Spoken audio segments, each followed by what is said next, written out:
Hi, welcome to Weekend Investing Daily Bites. Today is 26th August. We are shooting episode number 81. Today we're going to talk about stocks do not necessarily always rebound. A lot of people have this notion that in the long term everything will go fine and all stocks rebound at some point or the other. And so if you are stuck with some stock, let it be. This capital will come back at some other point. So this is just a sort of a bias that we have, and I'll show you some example of how. And there are so many examples, but I'll just show you one how the stocks may not always rebound, and you may just keep waiting for it. But let's first look at the markets before we get into today's topic. So markets were dull and reasonably range bound today. The sectors that were running in the last couple of days, metals, PSU banks took a breather, whereas FMCG continued its run from earlier in the week, and some energy stocks were up. So largely not a very decisive move day, but just a bit of profit taking here or there. As also it was seen in our weekend investing strategies. So MI20, NNF10, they did a bit better than others. MIST, ATH, MI30 lost half a percent. The indices above Nifty Next 50 was up 0.3%. Small caps, mid and small cap also gained by 0.2%. Nifty was totally flat. The NNF10, as I pointed earlier as well, has done a great job this month. It's up 7.1%. It has surpassed all our other strategies on the weekly as well as on the monthly. And I hope it can continue this run. And for the financial year also at 20%, it is done reasonably well given that it is only large caps stocks in this very nice strategy. And it's a monthly rebalance. So the topic of the day is that stocks may not always rebound. I'm trying to cover simple and short topics which are essentially just sort of appetizers for you to think about. Need not always be a lot of data crunching and deep insights, but just very simple things also. When repeatedly they hit your brain, you tend to think about what you have been doing in the market, and that can help. So let's take an example. We are at January 2018 and the stock is Hindustan Petroleum, HPCL, and it has just been included in the Nifty 50. So September 2017 was the inclusion in Nifty 50, and January, you are analyzing that the stock is back in the index. Now a lot of institutional players will have to buy this stock. Of course, a lot of index ETFs will continue the demand for this stock as the ETF grows. The stock has done 54% CAGR in the last 4 years. It's on a great run. Most of the analyst reports are positive. They say buy, you must have in your portfolio. You buy at 425, and let's see what happens next. So now you bought at January 2018, and also the index has been going up for the last many years, of course with some dips, but overall the trend is reasonably up. You're saying HPCL is in the index is going up, HPCL has also been going up, the CAGR is good, it has now been included in the index, so there should not be anything to worry about. Now let's see what happened later.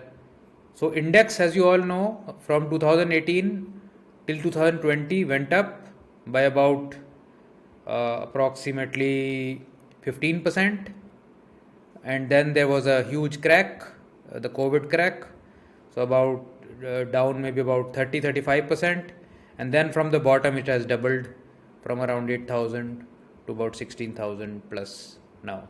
So index has done very well. However, not all index components have done well. So you bought here at 425 in January 2018, despite the index moving at to plus 15% in the next 2 years. In the next 2 years, the HPCL stock is down from 425 down to 160, less than half, while the index moved up 15%. And during this period, it also got excluded from Nifty. So inclusion into an index or exclusion into index did not really help this stock at that time. Or you can say that, most of the front running happens if the stock is getting included in September 2017, then ahead of that a lot of buying would have happened, and that price movement has already happened, and you would have held on either till here, or maybe if you were confident that's an index stock and it has double bottomed here, you were waiting for this. So 3 years, more than 3 years, 3.5 years have gone by. You have a CAGR of minus 13% on the stock. You bought at 425, it is now 250. You have no clue what it will do in the next whatever period. Your capital is stuck. Your capital is actually losing on two counts. Your capital has lost 30-40% in 3-4 years on the stock, and the capital has lost a tremendous opportunity in the market that was there in the last 3-4 years. So even if you had some simple strategy making CAGR of 15%, you've lost almost 50% opportunity in 3 years on that as well. So actually your 100 rupees, which would have been at 150, is now at maybe 70.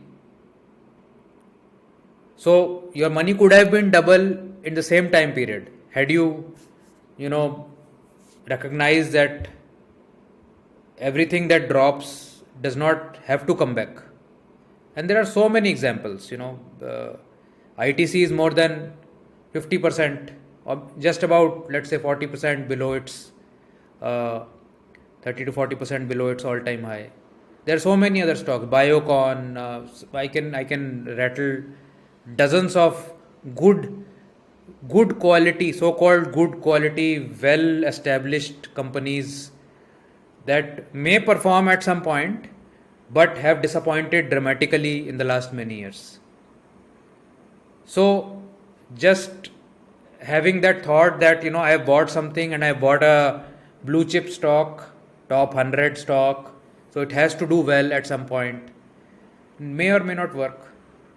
So you need a better strategy than that I'm buying a quality stock, but there has to be a strategy layer on top of it. When am I going to buy, when am I going to sell, how much of it am I going to buy in my portfolio, and how am I going to select that stock. So basically the 4 rules that I keep saying: what to buy, when to buy, how much to buy, and when to sell. So this has to be clear at all times. Your capital, which each one of us has limited capital, right? Nobody has unlimited capital. Even Rakesh Jhunjhunwala probably feels that if he had more money, he would have invested here or there. So everybody who is an investor feels the shortage of capital despite having as much as you want. So capital is scarce and you want to make the best utilization for your capital. Why do you want to sit in stocks which are not moving? For no reason. Just maybe either satisfying your ego that no, I've invested in this stock and I have to make money in this stock only. Or you don't want to face the reality that the stock is in loss and it's a bad trade. You must get out of it. Or you have this notion that whatever, if the stock is good quality and the company is not a fraud or anything like that, it will come back someday. It may not. There are so many stories where stocks have never come back. I mean DLF was 1200 in 2008. It is now 300 despite having doubled from the bottom. There are so many other stories. So short point, have a strategy, exit when it is not going as per you. Don't just keep sitting. Unless your strategy is to keep sitting, and that may work sometime. You may spend a few decades Some stocks will work, some may not work. The ones which will work in your favor may cover up for all the losses and give you a nice return. That is also okay. That is also a good strategy. So this is what I had for the daily bite today. Thank you so much for watching my videos. Please do subscribe to the YouTube channel. Send comments. Send me more ideas about what would you like to hear. There are some topics that I cannot cover because I have no expertise in them. I don't have expertise in anything actually, but the experience that I have in some things is what I share with you. But don't take this as advice. This is for educational purpose only, and I'll see you in another video. Bye.